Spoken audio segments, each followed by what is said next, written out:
Hi, my name's Pip and this is my husband Paul. We are parents to 18-month-old twins, Jackson and Cameron, who are identical boys. We find it like our opinion on it is if we don't know their names, then no one else does. So if we call them by the wrong name, no one else is going to know.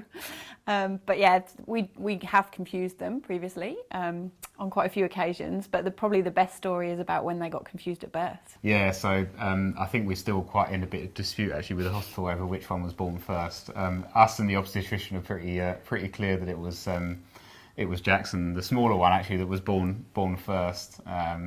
But in the record books it says Cameron, so there seems to have been a bit of a mix-up by the midwives, but it was only 2 minutes apart, so we didn't think it made a major difference to the overall proceedings, apart from Cameron getting the first name. So maybe it did to, to their actual names.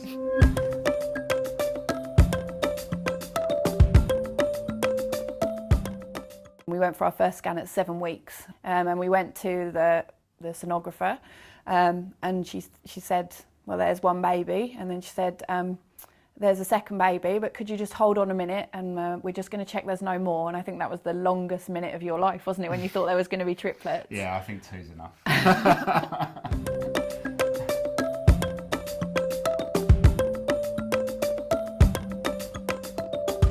We started tandem feeding in the hospital.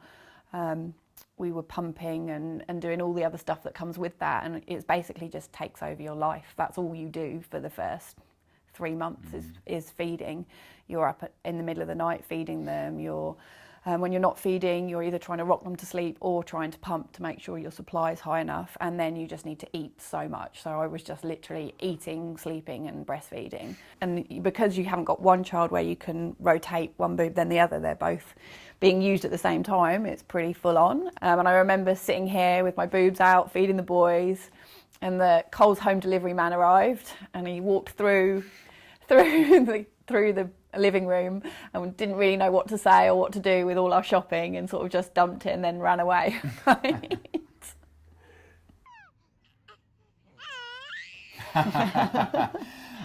Not as good as Pip. No, it's got a bit easier, I have to say. Like when you look back at photos from the early days, like depends on the time. Like Jackson had his little sticky out belly button to start with, so it's sort of there was some telltale signs. But to be honest, there was times when like they were both lying there, and I'd have to come and closely check to see which one's which. There is a definitive mark that Cameron has on his ear. A little hole in his ear, which Pip actually has, which is quite. I think the nurses were pretty amazed by that. That Cameron developed that same. It's genetic, and Cameron developed that, but Jackson didn't. So at least there was always something that could tell them apart. And I used to rely on that quite a bit in the early days. I think it's got easier. Like Cameron's a bit bigger than Jackson. I think their faces have sort of developed a bit differently. Jackson's got his cheeky dimples, hasn't he? So I think it's got easier to tell them apart. I do like making sure they're not dressed the same though, and particularly when you're out in public, then that way you just need to remember how you've dressed them, and invariably someone is going to ask you which one's which, and if they're dressed slightly differently, that even if it's just socks or shoes or something, then it's easier to answer that question quickly and from a distance. So I think they're the tricks of the trade to make sure, whereas Pip likes dressing them exactly the same. I think it's maybe just to wind me up.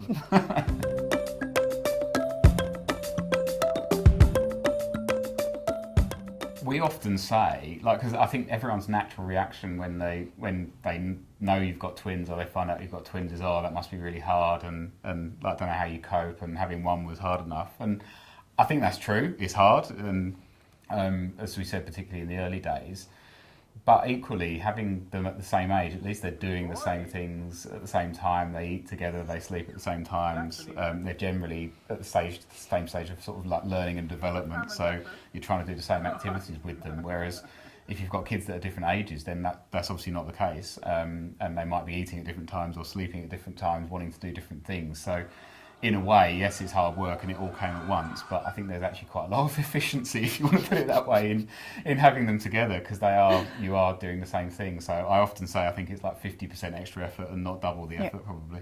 They fight over toys, and Jackson tends to be the more dominant one at home. So if Cameron has anything, Jackson wants it. But actually they get on really well as well. There's lots of giggling, lots of laughing. They tickle each other, they blow raspberries on each other's bellies, they run into each other, they push each other around on their toys. And they just have a lot of fun, really. When it's quiet, you always know they're doing something naughty, and I think they do egg each other on to do naughty things as well. Yeah, it definitely is true. I think anytime one of them is being naughty, you tell him to stop and then the other one starts just because he thinks it's funny. We've sort of started, right, if you're being naughty, we say stop and then 1, 2, and if we get to 3, they get put in the corner and then they get up and give you a cuddle to say sorry. Now what we're finding is one will be naughty, we'll put him in the corner, and then the other one will stand up and be naughty just so he can go sit in the corner with his brother.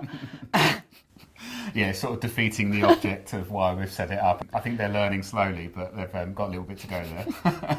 But they definitely egg each other on. I think just things like if they see the other one doing something that they think is funny, even though the other one is told to stop doing it, they will then do it, and it almost gives them a good idea of something that's really fun. Standing up in their high chair at dinner is a current favourite. And if one does it, the other one will look around and say, oh, why am I not doing that? And get up. So it's a bit like crowd control, trying to keep them both down. And if one starts, then invariably the other one will start at some stage. Yeah, we used to have a stair gate, which actually got pulled off the wall because the boys decided that it would be really funny to climb underneath the stair gate and up the stairs. So the stair gate lasted for all of about a month before they realised that they could actually go up the stairs underneath it. So there's definitely, yeah, and once one had got under it, then the other one went under it, and then they both tried to get under it at the same time, and that is how it broke. So they definitely egg each other on when they're being naughty. I think it's been a lot of fun. Like, we don't know anything else, so it's sort of, I'm sure, like even if there was just one of them, there'd be a lot of happiness as well. But I think we have a lot of fun with them. I think they're developing their personalities, and they interact a lot with each other, so it's good fun to see them playing together and testing each other sometimes. So they sort of push each other's buttons in terms of trying to take toys off each other. But yeah, I think they do have a lot of fun, and it creates a lot of happiness for us. Yeah, I think we're really, really lucky, and the boys are really, really, really lovely. We've been very lucky that they slept through from 5 months, and I think having sleep makes a world of difference to how you feel and how you react to them and how you can cope. I think we've been blessed in terms of we're very excited when they first learnt to crawl and when they first learnt to walk, and now we're sort of going through the stage where they're sort of saying words, and we've done baby sign with them, so they sort of sign things and they're starting to learn, and that's really exciting.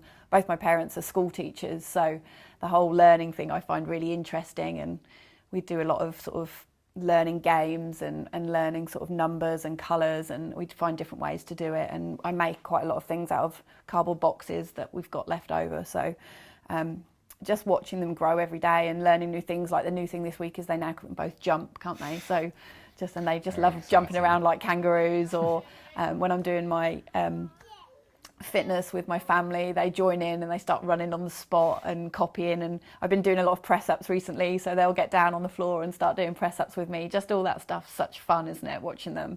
And we took them to Fiji for their birthday last year and had a great time. Like, the boys love the water, so taking them in water, we basically spent the morning in the sea and then the afternoon in the pool, and yeah, they were always giggling and laughing, and they love when you put them to bed at night, they'll sit and look at each other, and you'll hear them giggling on the monitor before they go to sleep, maybe chatting about what they've done all day. So yeah, it's very lucky.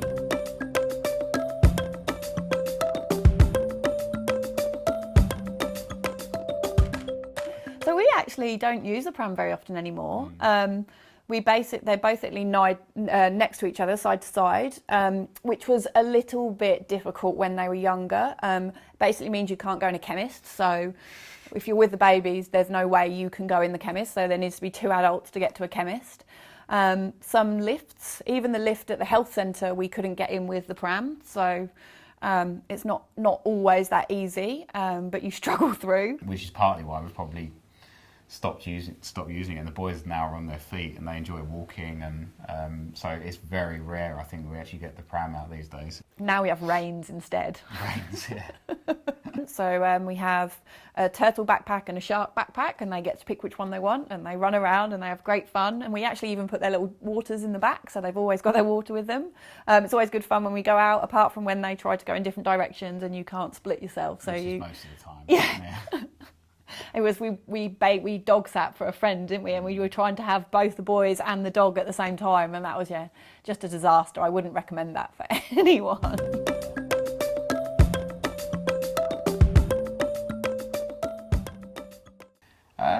I can see Pip nodding her head. Yeah. Maybe I feel like I've been involved. I've been as heavily involved as I can, and like I'm conscious, and like we talked a bit about the early days of the breastfeeding and things, and the pressure that Pip was under. So anything I could do to help that, I've tried to do. So I feel like I've been very involved. I generally take care of the boys in the morning when I get up. I generally get up first, get the boys up, get them their sort of milk, and then get them changed, get them their breakfast, etc. So it gives me a good couple of hours with the boys before I go to work. And I'm trying to make sure I get home for in time for their dinner and bed at night. So it's meant that I've been able to spend good time with them and be very involved. So I feel as though I've been very involved. Like how different that would have been if they weren't twins. Again, I've not got anything to compare that to, but it's been nice being involved, and I think it's been important to sort of be a part of their lives like that, and they grow and develop so quickly and change that it's nice not to miss too much of that. So,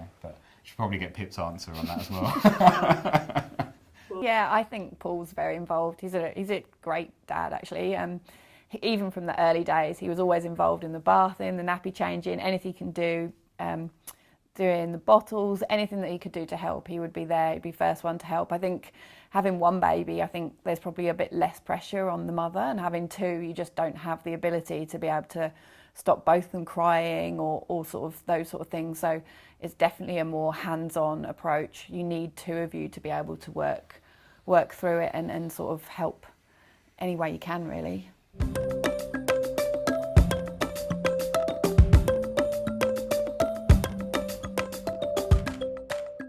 Yeah, we're really lucky. We have a nanny 2 days a week, so on a Tuesday and a Thursday. It just helps me to do things that I would find a bit more difficult. So take the boys to swimming lessons, or take them to a gymboree class, or sort of get them out and doing stuff. Not that we don't do, I'm happy to take them out on my own, but it's just easier with two of you if you take them to the park, or you want to take the kites out, or take them out and about, really. It's easier to go shopping, take them to the zoo. It's always easier when there's two of you. So Catherine's amazing. She doesn't stop working, so it's always nice, I find, having someone in my house with them. We do lots of stuff together. We do lots of activities with them. And then obviously when the boys are sleeping, she helps me fold washing, ironing, anything else that I need done. So I would definitely recommend it if you could, having a nanny. It sort of gives you a bit more quality time, because then you get a bit more quality time to spend with the boys rather than always being stressed. And then on top of that, we also put the boys in nursery 1 day a week on a Friday, just as much for their development and their socialising skills as for giving me a break. I get to do my runs and my swims and everything else I want to do on Friday, all my craft projects for the boys. So yeah, it's great having a Friday. You definitely feel recharged. I think it would be really difficult if you had them 7 days straight, particularly with they're just so energetic. They're just always on the go. So.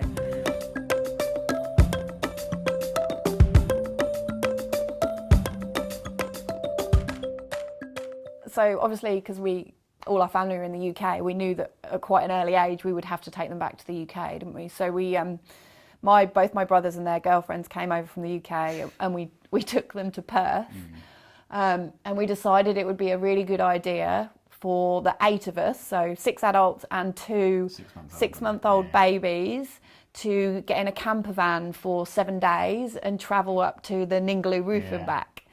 So there was lots of amusing stories on that trip, where the boys were basically, we took portable cots with us, but there wasn't any room in the camper van to put the portable cots up.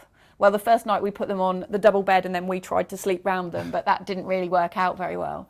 So the second night, what we actually did is we took the toilet door off of the camper van and laid it perpendicular to the sort of oven and hob and sink, as a barrier, and then we slept them on the actual hob and sink for the rest of the trip. Yeah, they were very comfortable. It was a nice little setup for them, I think. But so they were fine. I think it was everyone else that couldn't move them for the rest of the night around them. They were probably not enjoying it quite so much. And then the 5 a.m. wake up call, because they were struggling with the time difference as well, weren't they? So I think they enjoyed it a lot. But I think if you tell people that story, they'd probably look at you and say, "You're crazy. Why on earth did you do that? Why did you think it was a good idea to go in a camper van with 6-month-old twins?"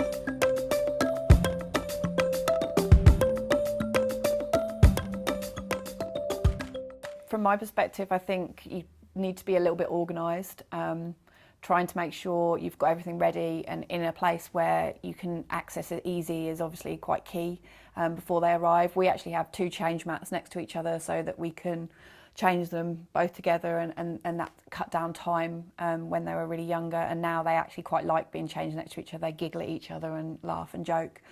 I would also say it doesn't work for everyone, but routine worked for us really well, getting into a good routine that worked for the boys. And obviously just being knowledgeable on subjects, read stuff.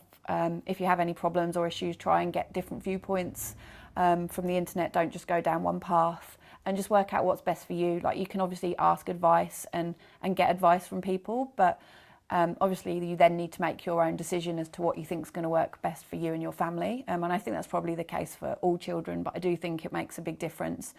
Go with your gut feeling and make sure that you believe in what you're doing and and how you want to raise your kids. And obviously being on the same page as your partner makes a massive difference, because it's going to be stressful and it's going to be hard work, and you're going to get a bit sort of argumentative with each other, so you need to make sure that you have some time together as well.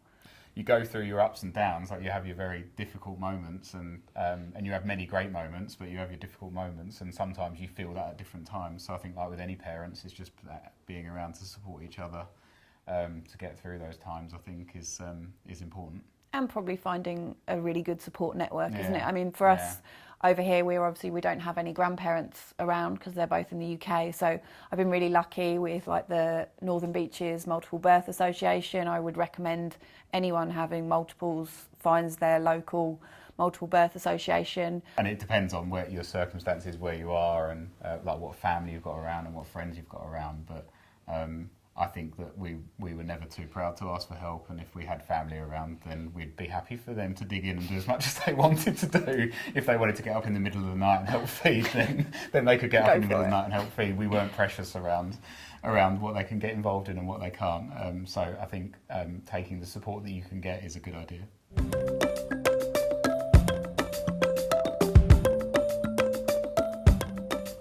I think having 2 is, well, obviously we were going through IVF, so we were really happy that we would get 1, and having 2 was just amazing for us. And I've always wanted twins, and I was desperate to have twins. And from an early stage, I thought we were having twins, and Paul told me not to be silly. I didn't want you getting your hopes up. So yeah, I do think it is a very different journey to singletons, but I do think it's very rewarding, and I do think that we're really, really lucky.